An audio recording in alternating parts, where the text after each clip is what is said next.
What's going on, guys? We are back and we've got a new video from War Fronts. We recently found this channel a couple weeks ago, and we've done reactions to multiple of their videos. They're very, very good. Um, they have a lot of very up-to-date information and knowledge about what's happening in the world.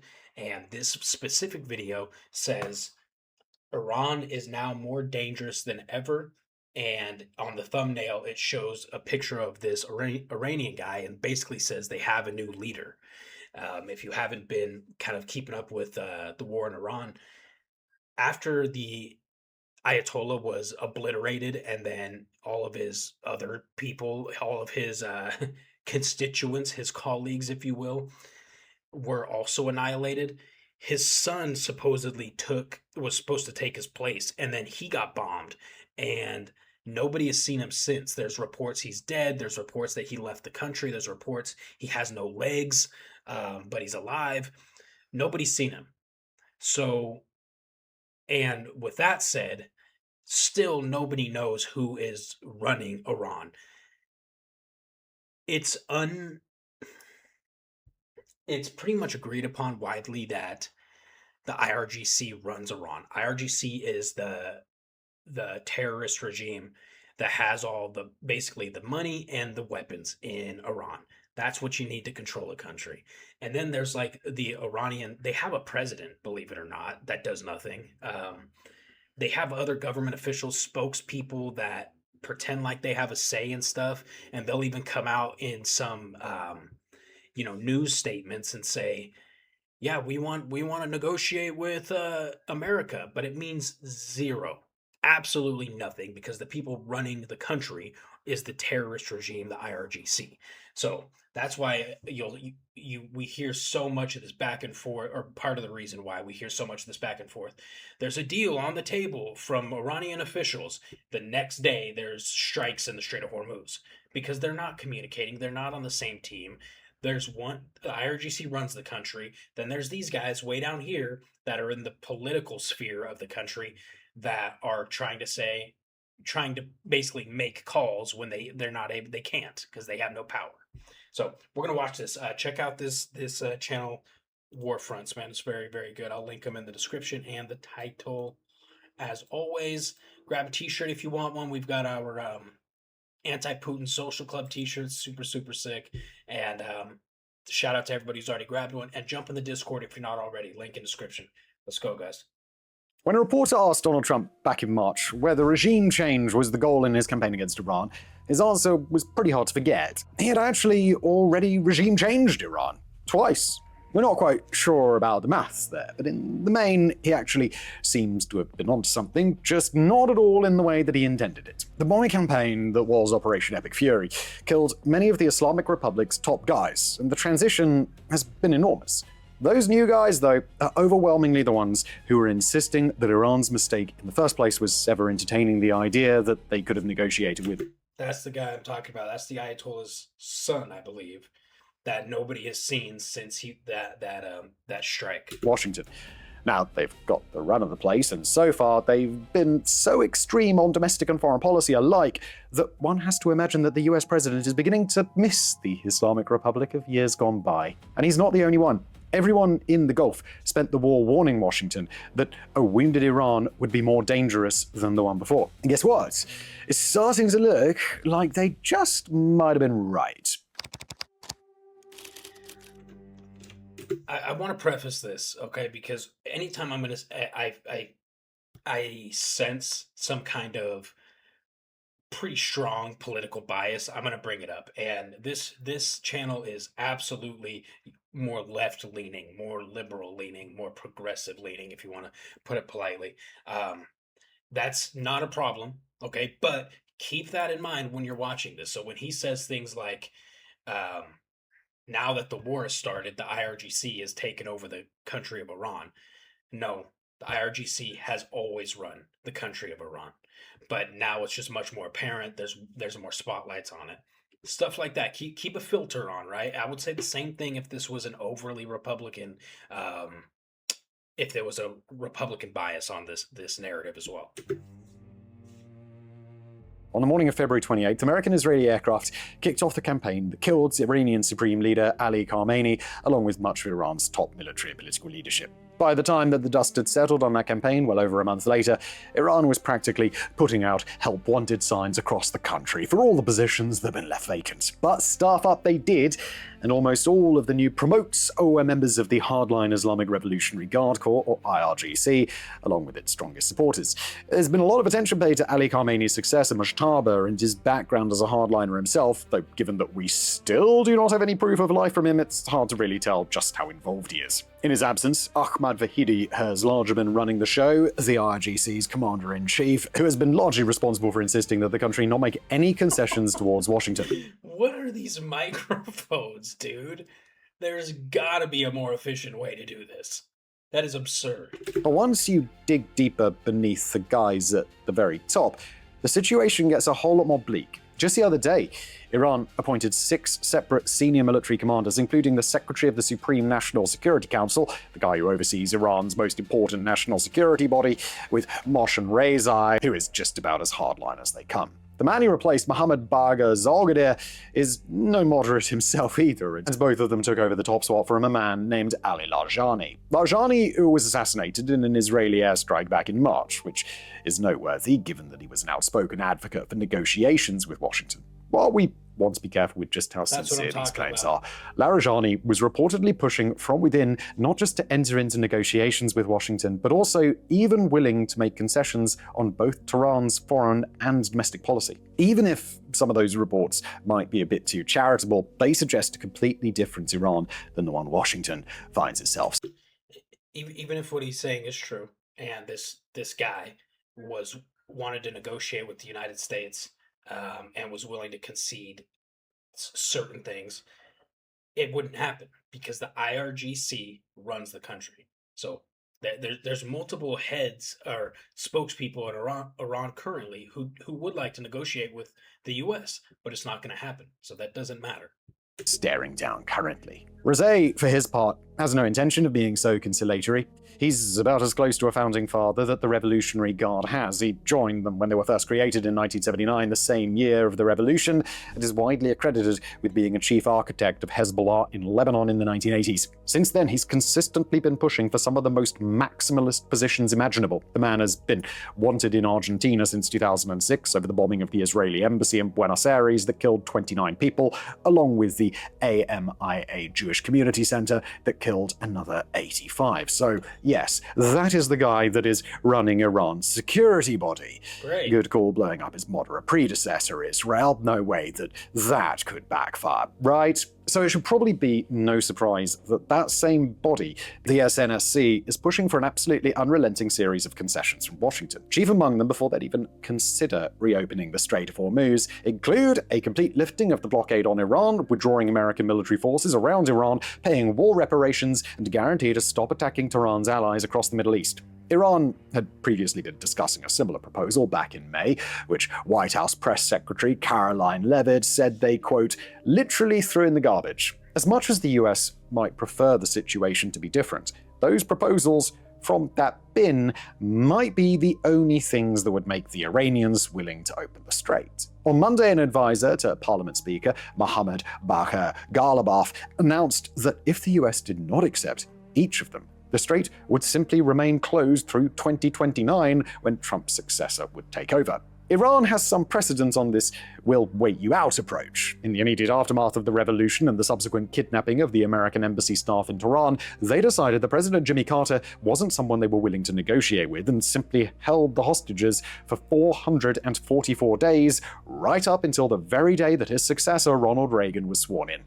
As high-profile as that kidnapping was, and as embarrassing as it was to Carter's legacy, it didn't have the same geopolitical implications that Hormuz does. But all this is just where the new Iranian officials have actually flexed muscle so far. Worryingly, it might just be a warm-up act for what they have next. Now, before we get further into the political doom and gloom, a quick breather to talk about something decidedly less depressing. Fronts.co is our subscriber site for people who want to go more in depth on things like the Iran war, the conflict in Ukraine, or what's happening in Sudan. Every week we publish 2 exclusive videos and 3 expert-written articles digging deep into the conflicts shaping your world.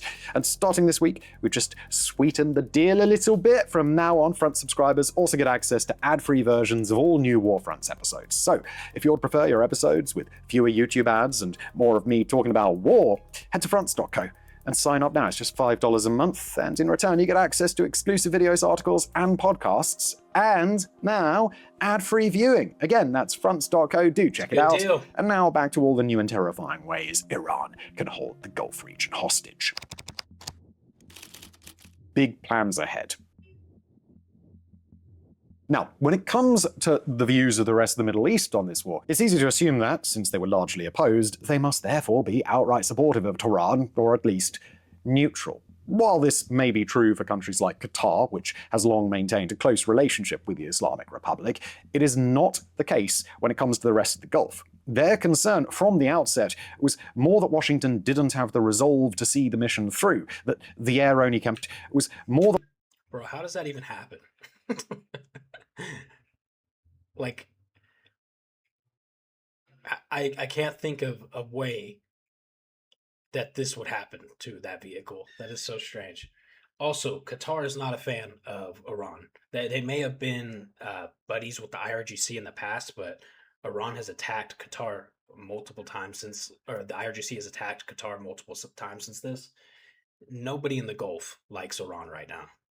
Washington didn't have the resolve to see the mission through, that the air-only campaign wouldn't work, and that they would ultimately be left in the region with a wounded, seriously pissed off Iran. The thing is, this didn't require levels of incredible foresight and regional knowledge. That was always going to be the case if the Islamic Republic's system of governance was left intact. Remember, this was the second campaign against Iran in under 1 year, during which their missile and defense systems were proven to be essentially useless, and the deterrence effect of their proxy forces in Lebanon and Gaza had already been weakened. Clearly, Tehran's old strategy was no longer working. Previously, that strategy had been to either get or come right up to the threshold of getting a nuke.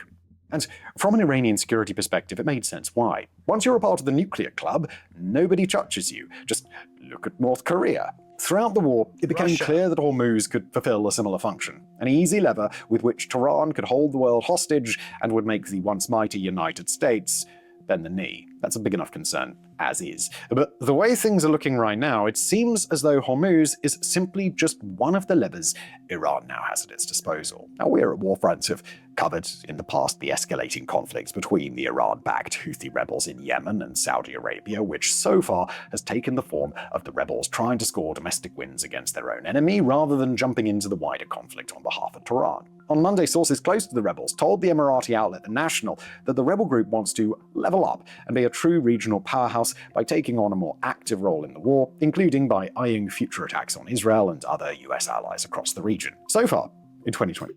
That's a good way to get bombed into the Stone Age, by making statements like that. 6. The Houthis' attacks on shipping in their equivalent of Hormuz, the Bab el-Mandeb, have been exclusively on Saudi, US, or Israeli shipping. Everyone else has been able to go through without issue. If they decide to make good on these rumors to defend their buddies in Tehran by shutting the waterway off their coast, you're looking at a shutdown of an enormous share of the energy and commercial traffic moving between Asia, Africa, and the Middle East. Given how well-armed the Houthis are, this would be a dramatic escalation beyond even what Iran's other proxies can do. Hezbollah is a shell of its former self, but even in its heyday, it was always specifically an anti-Israel force that had one mission and one mission only. The Houthis, by comparison, are every bit as anti-Israel as Hezbollah and then some. Remember, their slogan is literally "Death to Israel, curse be upon the Jews," but they're And America. And death to America, let's not forget that. They're also willing to turn their missiles on their Muslim neighbors as well. Given just how much Iran has escalated its attacks across the Middle East this year, that is a serious new threat that the region has to contend with. You know, on top of everything else. In past exchanges between Washington or Jerusalem and Tehran, fighting almost always impacted only Iran and Israel, with the occasional spillover, like the Iranian attack on Qatar during the 12-day war.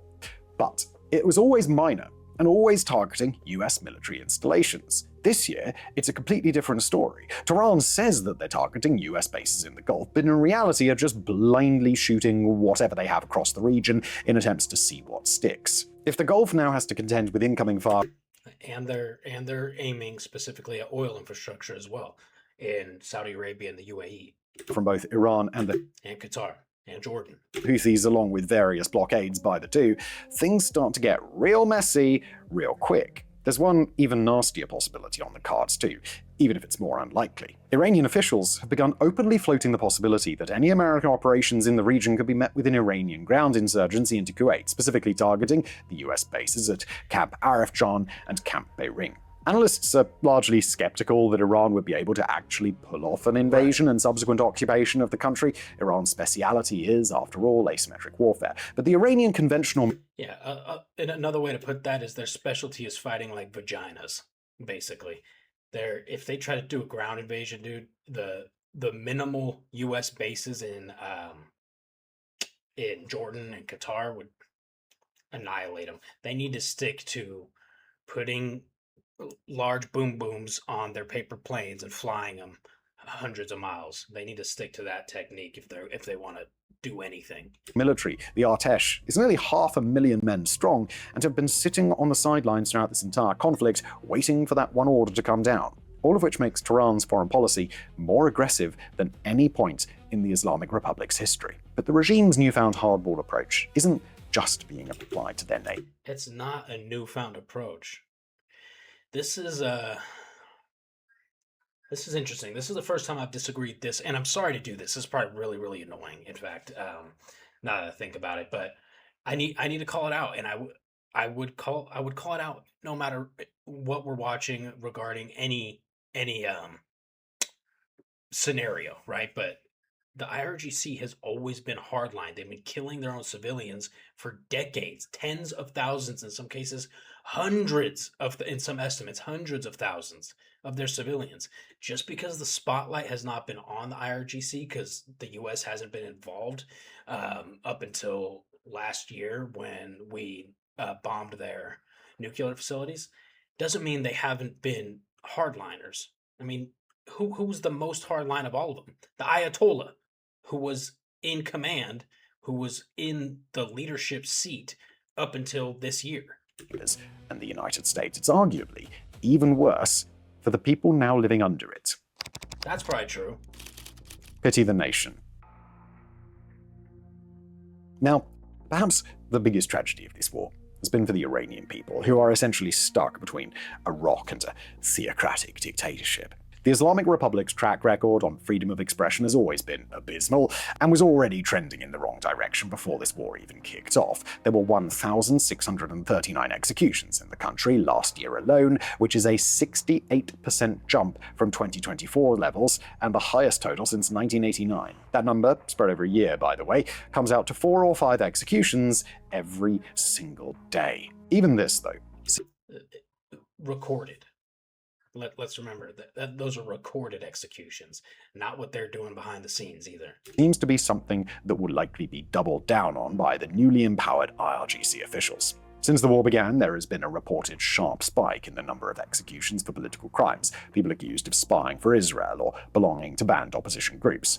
The trials that they were given weren't exactly winning any awards for fairness either. Forced confessions under torture are widespread, and from there, the execution is often carried out in a matter of weeks. And in case the standard execution wasn't deterrence enough for any would-be protester, Iran raised the stakes here once again. As of July 27th, they have once again brought back their public execution campaigns. These methods, which are done in broad daylight to send a clear message to any potentially rebellious areas, had been largely shelved in recent years, but their return, usually in a public square in broad daylight, is designed to send a very clear message about what happens to those who fight against the regime. We've already seen them make good on this too. Scaffolding went up in Al-Akani Square, which had been the site of the...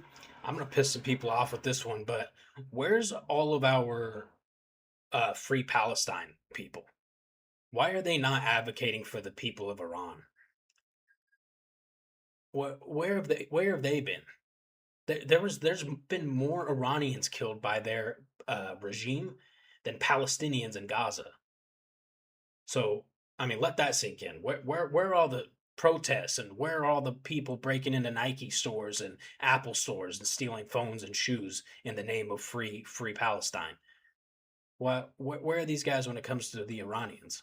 January protests in the city, and they brought in a crane to serve as the gallows. Amir Hossein Safari, 27, and Abul Fazi Sapahi, who was just 23, were both hanged.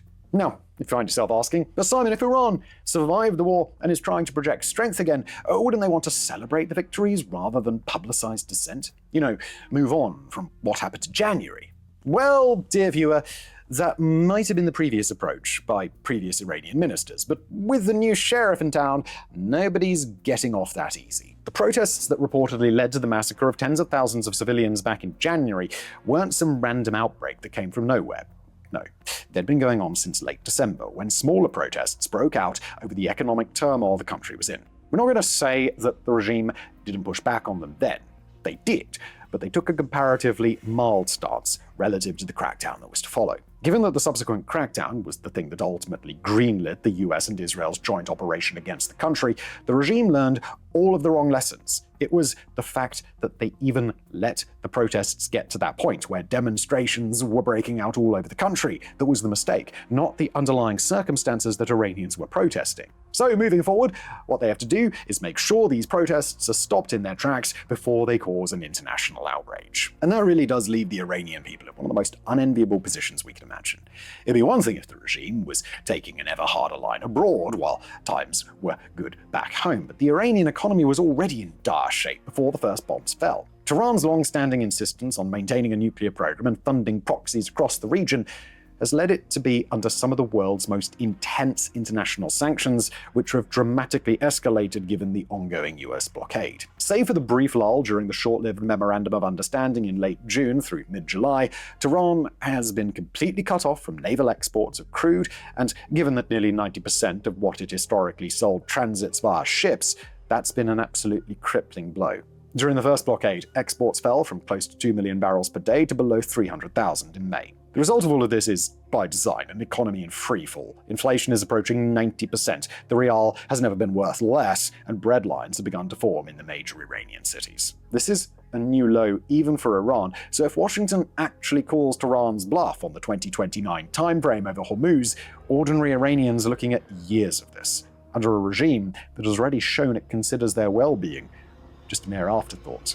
In short, by killing so many officials that only the hardest of hardliners are left, America and Israel may have ensured that life in the Middle East. That bugs me, dude. That doesn't make any sense. Like they're targeting the non-hardliners. No, it's not even by happenstance that the hardest of hardliners are left. They're all hardliners. They're all terrorists that live by the same theology, the same religion, the same ideology. They're extremists. It's not like the U.S. was like, all right, that guy wants to negotiate, or Israel was like, that guy wants to negotiate, bomb him, remove him, make sure the crazy ones get to power. I don't like that narrative. Will be far worse for everyone. America and Israel may have ensured that life in the Middle East will be far worse for everyone.